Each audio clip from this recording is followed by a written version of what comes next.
work. One of our speakers has shared with us as well that if you know that you need to innovate, it's too late. You need to start your innovation way before you know that you need to innovate.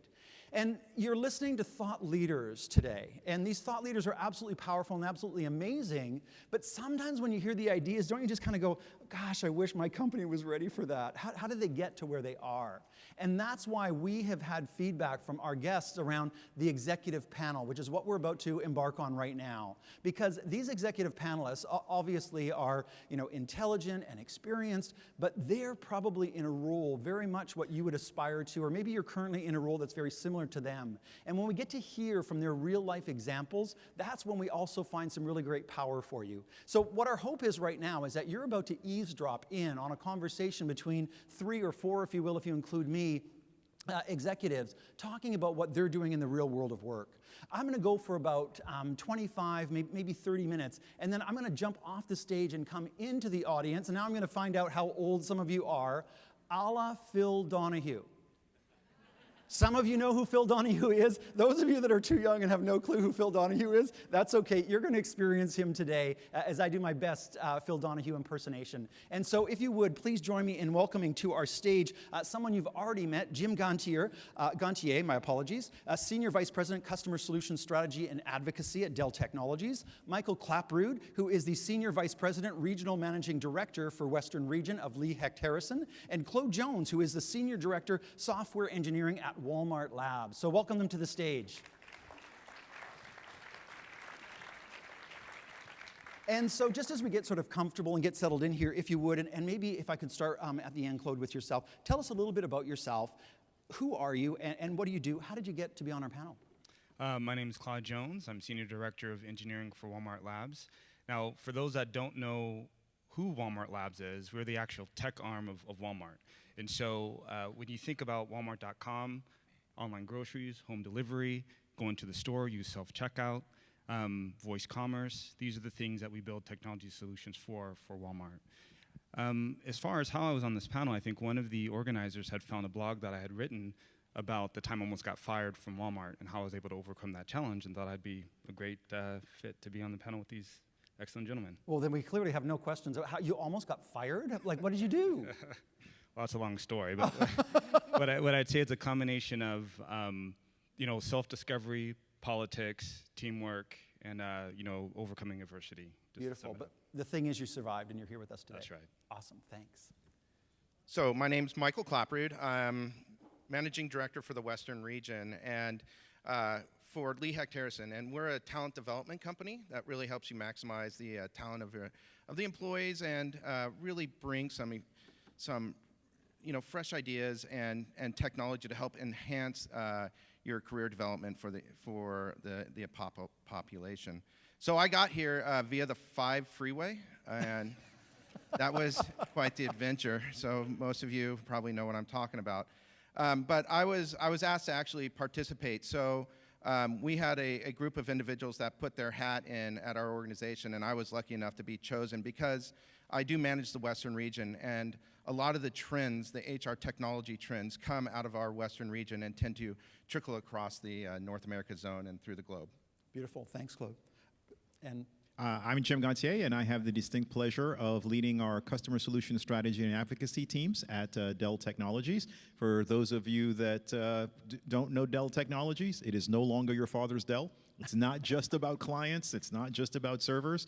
We've actually undergone our own major transformation. We've also managed to have pulled off so far the world's largest tech merger, and we're still in the process of pulling that together. I got here through seat 2A on United. No, I'm kidding. And 2A? Hold on a second. I was 19C. Well, hey, when you're a million miler, they kind of treat you a little bit better. But kidding aside, no, and in that joke about the million miler, look, I have the distinct pleasure of going around the world, talking to customers, talking to partners, and actually working with some great folks like the Art of Leadership. Just what is going on in terms of our industry? What are some of the things that leaders need to know? And more importantly, sharing some of our experiences. A lot of folks tend to think of Dell as a vendor, but they don't realize that, hey, look, we're fellow travelers. We have to take care of our own employees. We're in 180 countries around the world. We got 145,000 people spread out. So the same issues that all of you are dealing with, we have to deal with both from an IT perspective and also an operational perspective. There we go. Thank you. And Michael, my apologies. I got your name wrong 2 seconds ago. So I'm going to start with you now on this one. And this is going to come to all of you again. And then I'm going to go into some more personal questions, not intimately personal, but individual questions. And so in your opinion, Michael, what is the biggest challenge facing leaders today?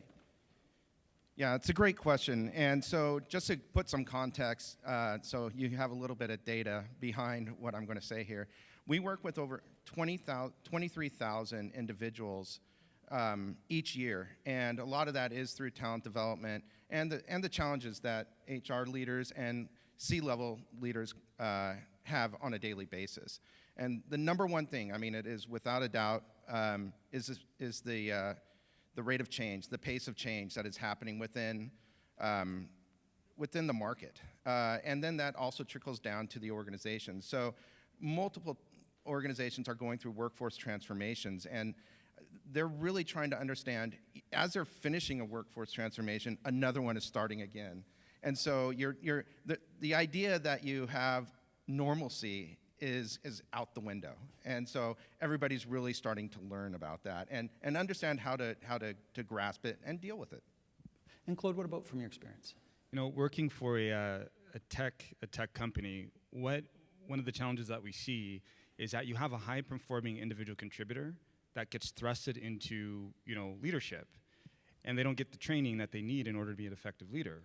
And so when they start running into scenarios like, how do you do good performance reviews or career management? How do you deal with conflict resolution within the team or across teams? I think I mentioned career path discussions, but there is no training, and if they really want to be that. And so I think one of the challenges, how do you effectively train leaders to manage, employees where they are, and then be an adaptive leader to help them grow to where they need to be. Thank you. And for us, it's kind of similar in terms of, look, we know that there's this fundamental pace of change, and it's accelerating. Everything we want faster, now, readily available. But the problem is we got to keep the lights on. We like to make the joke of, a lot of our jobs is to make sure that, hey, if you got to go change the tires on the race car, we're not stopping the race car.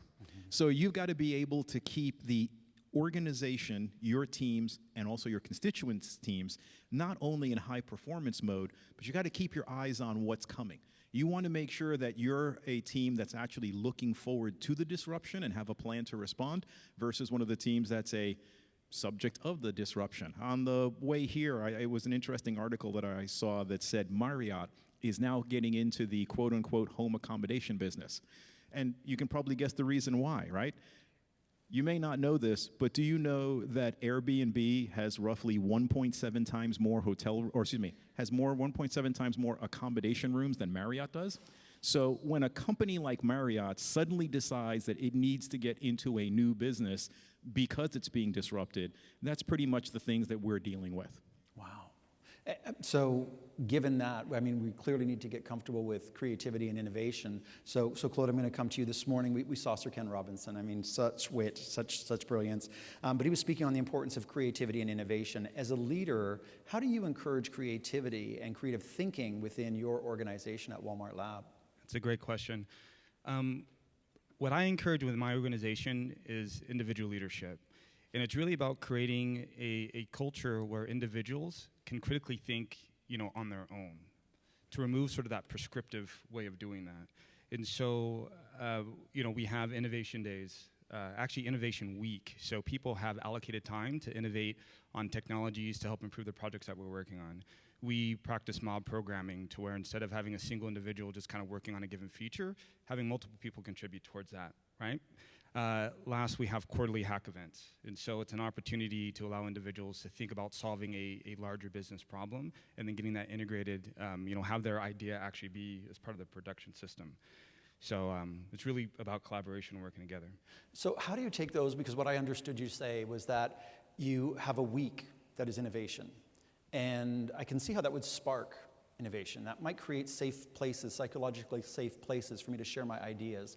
But is there anything that you're doing that helps that become a regular part of every day so that people share their ideas rather than holding them back?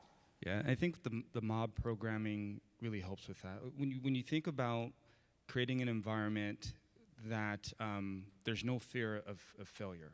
Every one idea counts.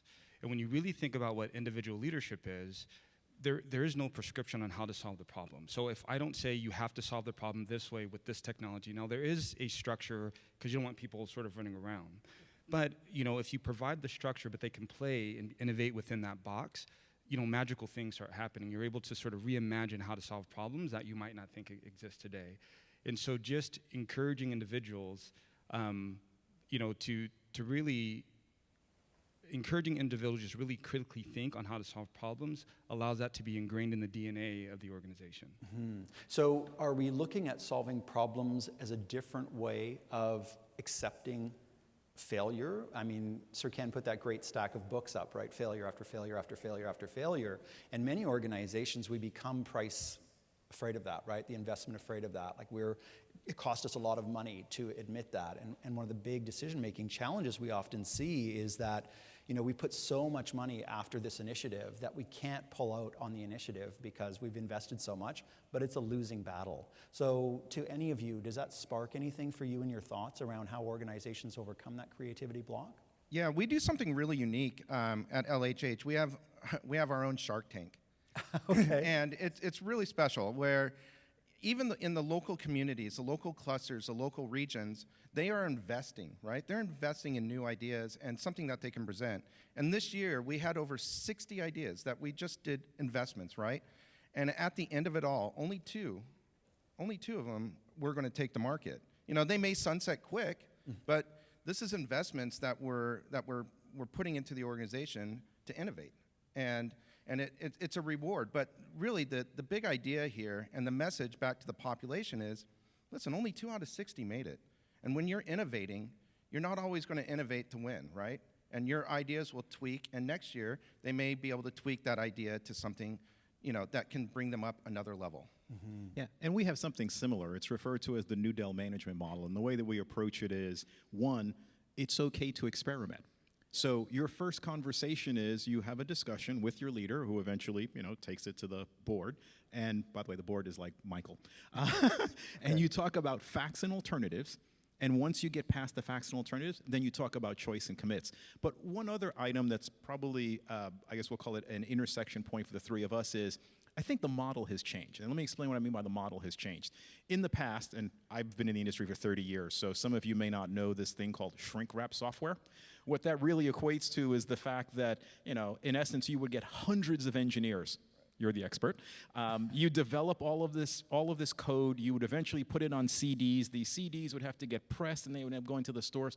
You had a lot of time, a lot of people, a lot of process, and frankly, if something did go south, you had a lot of investment. Now with continuous integration and continuous delivery, which is the ability to, do something quick, learn fast, fail fast, the investment is a lot smaller. So I think the tolerance for failure has gone up only because the cost, only because of the other inherent things that used to be part of the old model has changed. And then the other piece is, look, frankly, a lot of the things that are going on now are totally different new ideas. So if you really want to, and we refer to it as breakthrough versus break fix, you got to start looking at these are the different types of models, these are the faster, more intuitive ways, and frankly, it's okay. You're going to have maybe 2 out of 60 make it, but man, those 2 could really be game changers. So am I just playing a semantics game in my own ego, in my own head here when I say, can we just change the word failure to learning? That's what Nelson Mandela said that. I do not fail, I learn. Ooh. Well, that's a good alignment then. So do you believe that that's possible in your cultures? Could you change the word and just auto-search and replace failure with learning? Yeah, I agree. I mean, if you're not learning from your failures, then you're failing. And everything is a journey. So you're absolutely right. I mean, and that's one of the principles that we teach when you talk about how can you make this part of a culture. We constantly reinforce that if there is a mistake, learn from that mistake. And if you're not learning from a mistake, then that's where the problem comes in. There we go.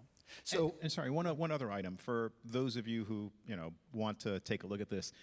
Look up design thinking. And when I say design thinking, the ability to look at a problem from a fresh set of perspectives, the ability to, like we heard from Sir Ken, look at it with a different set of eyes, bring in experts who you wouldn't think would be experts, but you'd be surprised and shocked as to how looking at it with a different lens, reframing, bringing in new visibility, new ideas, new options, and then frankly doing small-scale pilots that actually prove it. We were kidding earlier backstage that, look, success breeds success. Get a few wins under your belt, get the team on board, and once that they're on board, it becomes infectious and it starts to build that culture of performance. Beautiful. So now that we're talking about teams, Michael, I want to come to you with this one. LHH is a pretty widespread, worldwide organization across multiple zones, even alone in the U.S. How do you review your talent for potential redeployment opportunities, and what jobs can I apply for here in San Diego? Good question. So it really starts at the top. So we have a great community of leaders, and the community of leaders really collaborate on a daily basis. And so you're really trying to assess that talent. And obviously we have high potentials, right? And those are people that are ready to deploy, ready to take that next step and become a leader within the organization. Well, being in over 60 plus countries, 4,000 individuals, that's a lot of spread out talent. And so in order for us to be able to kind of scale to that level, there had to be a digital component to it. And part of that digital component is our digital talent exchange. And that's something we actually had in market for our candidates. And when they would go through a career transition, they would go into this digital talent exchange. Well, now we've internalized that. And it's really great because you're able to tag the person for what they want to do next in their career. They're able to understand who they need to map out within the organization, and also how they can have their own career development and take ownership of that, and really be able to brand themselves to those leaders that are out in the field. Fair enough. So the word that really tweaked for me in your discussion is the high potentials. And so at LHH or other companies, do you distinguish between your high potentials and your high performers? And if so, how do you look at them or treat them differently? So I'll use one example, and again, this is more on the engineering, marketing, operations side. We're blessed if we've got a high performer and a high potential. But you can have someone who is a high performer, but is a great performer in place. Right. The high potential, or the ones who are both high performers and high potentials, those are the ones that we typically look to find new opportunities, geographically, new products, new platforms, even new total areas that we're getting into. And then for the high potentials, we do a lot in terms of mentorship. We do a lot in terms of sponsorship, which is slightly different. Mm-hmm. You want to have more, ultimately, I like to joke, you can have a whole bunch of mentors, but you just need one or two really good sponsors. Who are the people that are carrying your paper when you're not in the room? When that opportunity does arise, who's the one who basically puts their reputation and political capital on the table? So if you look at that in three chunks, in an ideal world, the high performer, high potentials are the ones that we really do want to attract, maintain, and to some extent have them become like the next new leaders in the org. But it's perfectly good to be a high potential and be there for quite a while. And it's great to be a high performer and still be there for quite a while.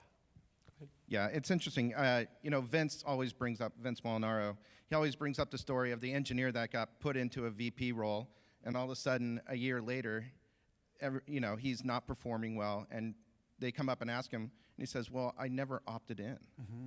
Right? So you have your high performers, and then you have your potential leaders. And it's okay to be either one of those. And for us, we have different developmental paths, which are great. So at The Art of, we're really committed to leadership development. Not just leadership development, but specifically another event that we host is The Art of Leadership for Women. And so in that program, we really talk about the difference between coaches, mentors, and sponsors. So any thoughts from any of you around that? I know it's not a question we thought about talking about here today, but it just sort of naturally is flowing into that. Do you have different programs for coaching, mentoring, and sponsorship in your organizations? Would you like to go first? Jim, go first, and then Michael can go. And then I'll. Yeah. So categorically, yes. And to break it up, the coaching can be human, can be machine, can be process, programs. We have a lot of things. And by the way, one of the things that we're starting to do different is the fact of, look, coaching used to be hey, Bill, look, we believe that you're a high potential and you need to do this, and that. Part of what we're doing now is we're letting people opt in. We're letting people select. We're letting people pick their own training in conversations with their managers. We're also having conversations more frequently. In the past, we all know the drill. It would be done once a year, and you might have a conversation. Now, with the new tools we're putting in place, people have conversations. I have one leader on my team who does it like every 2 weeks. But at Min, we're asking people to have it, if not once a month, once a quarter. That way there's no end-of-year surprise. And then for the mentors, it's not just mentors in terms of one-on-one.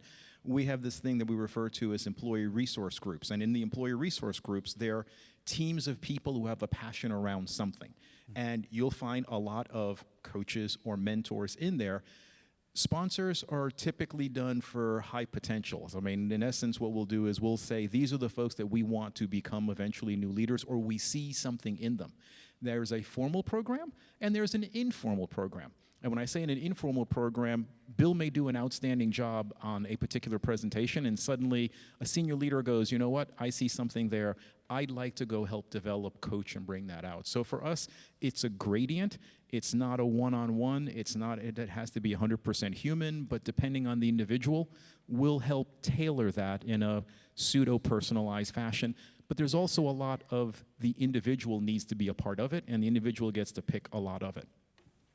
Yeah, that's great. And for LHH, we're really fortunate. We're a talent development company, so we eat the food that we make, and so we have what is called our Women's in Leadership solution, and it's all around building efficacy for our own leaders, our own women leaders, and it's a really powerful program because it separates it from just not only being a woman in leadership, but also, what are the things that you are going to impact, and how are you thinking differently, right?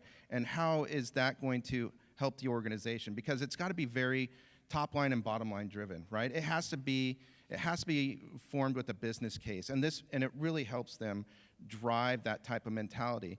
But it's a really great program, and it's not only just for high potentials; it's for all women within the organization. Beautiful. I mean, there's a proverb that says, women hold up half the sky. And it's time for us men to step up and start sponsoring women. And so as a gay man sitting here on the panel, it doesn't go unnoticed to me that we don't have a woman on board the panel. And so what can we do? How can we sponsor, and how can we champion to get women up here with us as well? Because the way that women think is differently than the way that men think, and we need to ensure that there is a psychologically safe space for them to share their voice. And since we're being professionally honest, women don't always go through the same experiences we do. And when I say that, and again, I'll give you one. We have a program at Dell Technologies called MARK. It's Many Advocating Real Change, and it's a way to help everybody pull out their unconscious bias. By the way, from a metrics perspective, because we're very metric driven, every leader, every senior leader at Dell, 100% have taken the class. But here are some things that you normally don't think about. I got here late yesterday. I didn't have to worry, or at least it didn't cross my mind, that I have to be careful crossing the parking lot. I need to keep my keys in my hand until I get to my room. So not only making sure that we're advocating and bringing more, pick your favorite, women or underrepresented from a diversity and inclusion perspective, but also making sure that we understand some of the things that, frankly, some of us may not think about, and help smooth that path.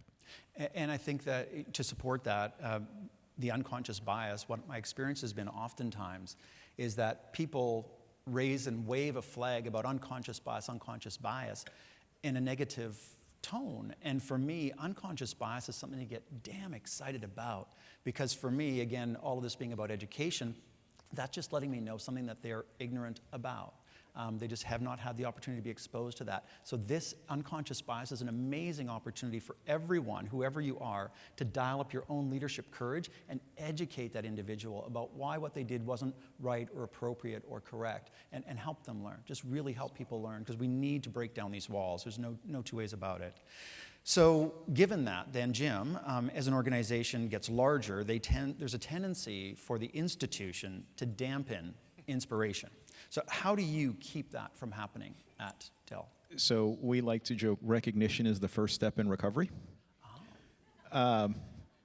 You basically understand, look, and we're now at 91 billion, so I would say that's a little bit on the large side. You need to understand that, hey, look, as organizations get bigger, things tend to become entrenched. People start to, rightfully so, want to build processes. Those processes can be good, they can be bad. It's like technology. Technology can be great, but technology can also be used for other items. So the first thing you do is recognizing that, hey, that's a potential issue. The second thing you do is you build a culture where people understand that, look, in our industry, change is constant. In our industry, we actually want to go drive that change. I loved your line. We like to joke that we're vintners who drink our own champagne. We had to transform our company, which is part of the reason why we went from public to private, did all of that change behind the scenes, and then went public again. And so that's another piece of it. And then third is you actually build out a culture in terms of, hey, this really is about innovation. This really is about accelerating the pace of change. Every EBC around the world for Dell technology says, we exist to help advance human potential. And so making sure that people understand that is part of the culture. Collaborating is the way to win. The other phrase you'll hear often is winning is a team sport.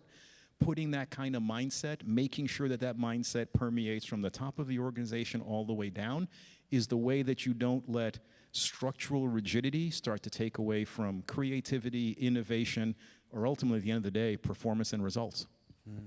Wow. Any additional thoughts from? No, you covered it. You're good. So I'm going to come to all of you here with this, but I just want to let the audience know in about 5 minutes I'm going to come down and join you and be ready for your questions. So please be ready to share or ask your questions with us, and I trust the panel will do their best to respond as they can. But maybe if we could start with you, Claude, on this last one. Can you name a person? For me, without question, it's Kelly Burge, who was the most effective leader that I ever worked with. But a person who's had a tremendous impact on you as a leader. Maybe someone that's been a mentor to you. How did the person impact your life? I'm going to go back in time on this one. So I'm a self-taught developer. I did not graduate college with a computer science degree. And my first real tech interview, I went into a room and I had knowledge of JavaScript, HTML, and CSS. So I walk into the room and the hiring manager was telling me about Java, JSPs, EJBs, and he's describing the work that needed to be done. And I'm just sitting there. I had no clue what he was talking about. And he looked at me and he said, "Do you have any idea what I'm talking about?" And I said, "No, I don't." And it was quiet. It seemed like forever. And then he said, "I'm going to hire you." And I said, "What?" He says, "I'm going to hire you." He says, "Here's why." He says, "When I asked you, how your journey was from a developer and what's going on, you're someone who's self-taught." He said, "You're honest." And he says, "If you were put in an environment that was supportive and allowed you to grow and learn, I guarantee you're going to be successful." I'm now the Senior Director of Engineering. I helped start the Walmart Labs office here with 13 people. We're now at 140, going to 230. I helped build the culture. I helped run the hiring strategy, the location strategy, and I'm the spokesperson here for Southern California. And this is all because someone gave me an opportunity and believed in me to do what I need to do. So when you think about that unconscious sort of or bias or the lack of bias, this individual saw something beyond what I was on paper, what I looked like, how I dressed, how I talked. And that's how I live my life and how I run my organization. So when people come in, I really do have that lens of creating opportunity for individuals that are willing to kind of put in the work to drive towards success. Thank you. Michael, what about you? Who influenced you? So our last CEO was Pete Alside, and he really took me under his wing when I came into my position that I'm in today. And he the first thing he did is he picked up the phone and he called me and he said, "Are you ready?" And I said, I don't think so. And he's like, "That's a good, honest answer." And from that point forward, he really just kept checking in. And it wasn't his responsibility to check in. He was the CEO. He had plenty of things to be doing. And he just kept grounding me through the process where I was trying to take leaps and bounds, and we're like we were talking about earlier, find your small incremental wins. And it really kind of framed me as the leader I am today, where I not only am very top-line growth, but I understand the bottom line too. But one of the things that he was really passionate about is you can concentrate on both of those, but if you don't take out time for yourself and your family, you'll never be as good of a leader and fulfill that potential that you have. So it was really great to see somebody at that level where I never anticipated him to have that mentality, because he is such a hard worker, right? But he really reinforced that, and I hold it today. And it's the same thing with my team too. It's interesting how it cascades. Yes. Right? Very interesting. Yes. Yeah, I've been, I guess we'll call it really lucky / blessed, in that I've had multiple folks, and they've ranged from, I was doing the math in my head, the classic engineering lead all the way up to an ex-Army Ranger who had done a stint at the CIA. So I've been lucky enough to have a whole bunch of folks. But if I think about the key thread or the tie that binds them all, a lot of them, very similar to Claude, saw something that I didn't. A lot of them basically had the faith to take a risk. And I'll tell you probably the funniest story of all. One of them, and this was back in, for those of you that are old enough to remember, in a previous life, I actually ran global engineering for a small product line called Presario. And the net is that I was the engineering lead. And for those of you that are in commercial retail, you know that every year there's 2 basic selling cycles: dads and grads, which is in June, and then holiday, which is pretty much Thanksgiving or forward. And we were going to Best Buy, and we basically were doing the pitch. And I'm going up as the engineering lead. I've got all the great new products. I've got all the shiny objects. And the marketing lead, who also happened to be my best friend because it was a very collaborative piece, missed the flight. So you're in front of this buyer. You got literally like an hour. They're buying the entire line or not. And this mentor sponsor looks at me and says, "Get up there and do the marketing pitch." And I looked at him and I said, "I'm the engineering lead." And his exact words to me were, "No, you're not, damn it. You're actually a pretty good marketer. You've just been hiding in engineering all your life. Get your blank up there and win me that effing contract." We did. So, yes, I've been lucky enough to have some really good mentor sponsors who believed and saw something that maybe I didn't at the time. And so to that, I guess the question comes to the audience, not to answer specifically, but hypothetically. How many people do you believe in that don't believe in themselves? And how are you getting them to understand that? Because that's exactly what Kelly Bird did for me. She came to me before I was heading away on a much-needed December holiday and said, "We're going to take action on the director of customer care." I was the head of organization development and talent development. "We're going to take action on the director of customer care, and I think you should take that role.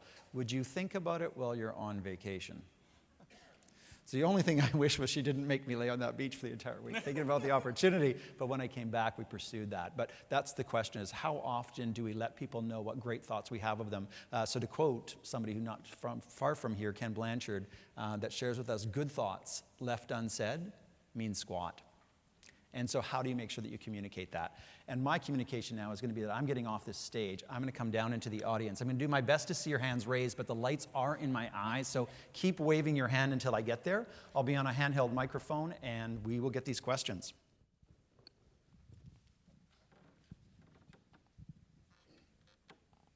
First of all, what a great question, Bill. That was really convicting. Dang. I'm going to go and ponder that a while. Yeah, I am. I'm interested. We've got Dell, Hecht, and Walmart there. I'd like to hear what you leaders are seeing as some trends in development right now that are impacting, whether it's within your firms or external to your firms, that you feel like are the next kind of new wave that possibly would inform some of us here. Yeah, for Walmart in particular, when we start thinking about omni-channel, Internet of Things is really big. AI, the way that's going to be evolving. You think about virtual augmented reality. And Walmart just announced that we have home delivery that, or actually home delivery, but now you can go inside the house. We're going to put the groceries away from you or for you. Now, but think about a world where you don't have to think about the groceries that you need. It's just something that's automatic. It's automatic. And we're trying to figure out how can we give back the most important thing for our customers, which is time. And when you think about Internet of Things and having a refrigerator that might understand, the consumption of certain goods or in your cupboard, and that's an order that automatically gets there. Now that comes and you have someone delivers it and puts it away for you while you might be on vacation or doing other things that you need to do at work. This is where we see technologies going, never having to leave your home potentially, and you think about how augmented virtual reality is getting just so precise to where you have a product that's in front of you that just looks damn real, right? And you never really have to go. And so this is where we're trending from a grocery perspective and a general merchandising perspective. So what we're seeing is with everybody that's going through talent development, career development, they are asking for it on the go. And everybody is incredibly busy. I mean, our work-life balance is skewed, and so how do we take care of ourselves, right? How do we take ownership of our own development? And one of the things we're seeing is micro-learning, right? So little 5-minute snapshots of some type of career development, some type of coaching. And the other piece is we directly developed a product just for this, and it's called Ezra. I mean, it's like a coach in your pocket. And you do FaceTime with a coach anywhere, anytime, 24 hours a day, 7 days a week. It's really fantastic. And we've seen, just from the pilots alone, the data that we're getting out of this is astronomical because it's allowing the frontline and mid-level leaders to get support where, I mean, a lot of organizations just aren't going to give $15,000 to $20,000 to coach, their frontline leaders. So it's been a really impactful way for them to be able to get that development. But really, it's that micro-learning and being able to get your development on the go. And Claude mentioned some of the big things that we all know about, right? So IoT, AI, machine learning, deep learning. Something else to take a look at is the processes. So we talked a little about the processes earlier where everybody wants it mobile. But why do you have to design for a desktop and then you design for a tablet and then you design for a mobile phone? Wouldn't it be nice if you could design once and use often? That's what continuous integration, continuous delivery will do. Not only that, but we talked about design thinking. In order to really break through, you've got to sit there and look at it from a totally different aspect. We like to refer to it as the facets of the diamond. It's the exact same problem. The question is, which angle are you looking at it from? And getting that diversity of thought is also helping to do that. We joked a little bit earlier in the lunch conversation. Everybody in here has a mobile phone. Everybody in here has probably gotten at least 2 or 3 updates. But remember in the old days when you had to do the updates? So if you add that, plus you add the things around continuous integration, continuous development, and then last but not least, you also look at this larger concept of software defined. Claude kind of mentioned this. It's going to be automated. There is no reason why you need to go off and do that, and that ranges from your refrigerator to your data center. There's enough information there now where we kind of know where to place workloads. We kind of know what to do from the electricity perspective, when to do updates. That's going to become more and more. And the great news about all of this, it's going to free up time so people can focus on the things that are really important as opposed to doing what we refer to as, turning the knobs or doing the updates. Panel center of the hall at the back here. There we go. Can you see us? Hi, I'm Charlotte Hobbs from Rady Children's Institute for Genomic Medicine. I just finished a year-long fellowship in executive leadership and academic medicine for women, and I've been really grateful to hear all of the panels and all of the speakers today. It's just been great. In neurosurgery, there are 120 neurosurgery departments in the U.S. 3 of those are chaired by women. In the colleges of medicine, less than 20% have a dean that is a female in the College of Medicine. Francis Collins just came out, the director of NIH, and said that he wouldn't have a panel without any women on them. So I'm getting to the twilight phase of my career. So I'm less interested now in the glass ceilings that I have hit along the way. Very grateful for the opportunities I have had. I have hit a lot of glass ceilings. I have a daughter who is going to hopefully go into medicine. So what are we doing in an innovative and creative way to ensure that our daughters will not hit the same glass ceilings?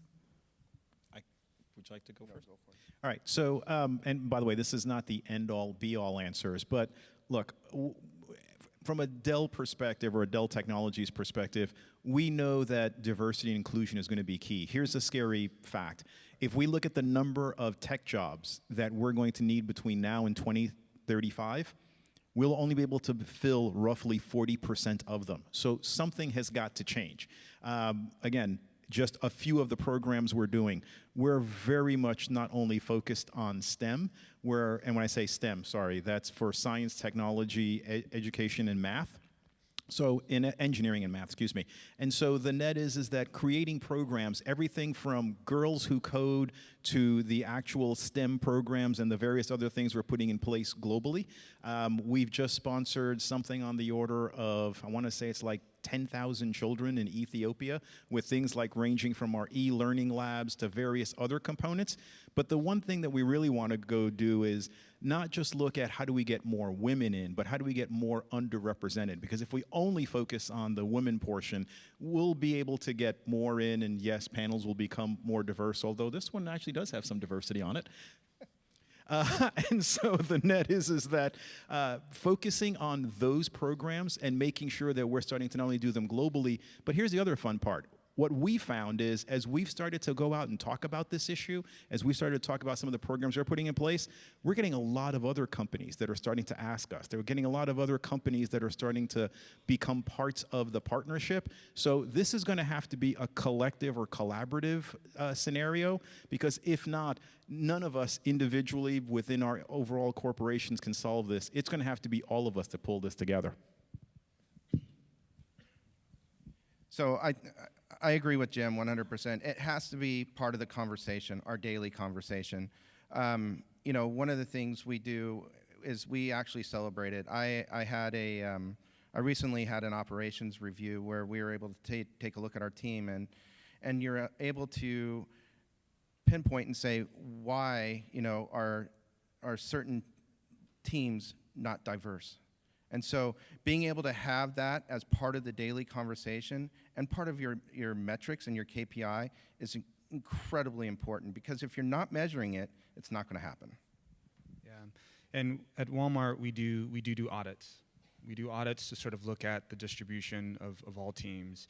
And we also encourage that, you know, when we're doing hiring, that you have to make sure that the candidates that you're interviewing, there is a diverse population. Just don't hire the first candidate. And we have to, it's a slippery slope, because you don't want to kind of start excluding certain individuals, but we just want to make sure that the actual population that we're interviewing is diverse. And so we do put that in place. By the way, sorry, one last thought, and I just thought about it. Another big program is we have this opportunity that we refer to as Better Together. The largest Latino STEM generating school in the U.S. is Florida International. We have just, you know, had a conversation with their CIO and their president about how do we make sure that we're getting the right types of folks in, that we are getting a diverse and inclusive group of people in. We're having that same conversation with historically black colleges, and we're having the same conversations with historically women colleges. So again, these are just some of the programs. It's not the end-all, be-all answer, but it's a good first step to ensure that, you know, frankly, your corporation or your teams actually look like the general population and not some imbalanced version. So many of our clients actually encourage us to keep an empty seat at every table, that one seat that always represents a customer. And what I would challenge organizations to do now is to take a look at who's around the table, save one seat for your customer, and make sure that if it's empty, damn it, have a seat that's empty there, that a woman will fill, that a marginalized person will fill, so that we remember that those seats are empty, and can we begin to start thinking about how do we make sure that the room is full, that we invite everyone to the table. So as a final question for each of the panelists, I'll start at the end and work our way down. In a word, you know, looking at leadership moving forward, what are you most excited about? Building a culture of trust. I think one of the things, is it just a word and just don't? You can continue along. Building a culture of trust. I think the idea, one of the challenges I have is how do I maintain a culture within a larger culture? And that's something that's always been, built a challenge. And so there are some things that I've learned throughout, my past. I have these eight key things that I use, but that would be it. So, Claude, you stole mine. But I think to maybe kind of add on to it is transparency, too. One of the things that Vince Molinaro always talks about is like 7% of the leaders are ranked with confidence and commitment from their employees, only 7%. So I think transparency and trust goes a long ways there. Beautiful. And Jim, in a word. Great points. To use a Machiavelli phrase, in chaos resides opportunity. And we are at probably one of the biggest opportunity windows in a huge decade. So I guess for me, and maybe it's not one word, the opportunity, the flexibility, the agility that we're all going to get to come show as leaders will actually translate into how we're helping to advance human progress and make this a better place and planet. So I'm glad to know that there are some exciting things to look forward to, and thank you so much for allowing us to eavesdrop in on this conversation amongst three executives here in San Diego. Thank you, executive panel.